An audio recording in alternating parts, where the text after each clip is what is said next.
Oh, eto po patunay, buhay pa si Bato. Buhay pa etong si Bato.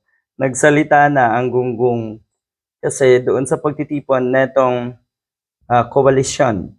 Ang sinasabi o ang sabi ng koalisyon, Reform Alliance for Good Governance and Accountability. Buti hindi kayo pinangilabutan diyan.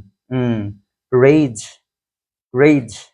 Reform Alliance for Good Governance and Accountability. Ang lala 'no?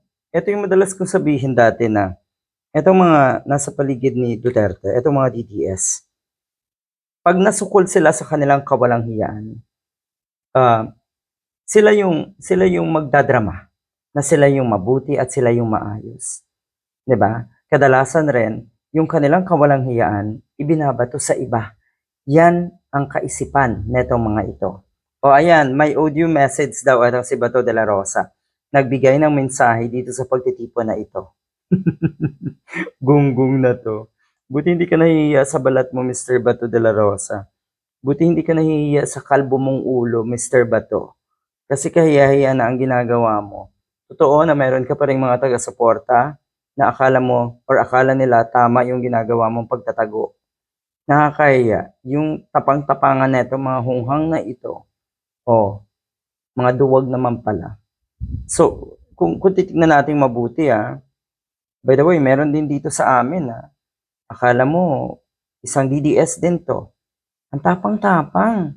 Pero ang katotohanan, sa totoo lang, sobrang duwag pala. Yung kanila palang pinapakita na kuno ay katapangan, tapang-tapangan lang pala. So ibig sabihin, etong mga ganitong klaseng kaisipan, nanggaling talaga sa kinikilos din ng mga Duterte. Hindi tayo papayag na gamitin ang politika para patahimikin ang mga leader na tunay na naglilingkod sa bayan. Wow! Sino nga uli ang tunay na naglilingkod sa bayan? Hindi kayo. Kasi kung tunay kayong naglilingkod sa bayan, Mr. Bato, Mr. Robin Padilla at ang iba pa at ang mga Duterte, hindi kayo hahangaan ng mga DDS. Kasi ang hinahangaan ng mga DDS, yung mga balasubas at gumagawa ng kawalang-hiyaan sa ating bansa. So hindi kayo yon. Hindi kayo yung mga leader na tunay na naglilingkod sa ating bayan. Good luck.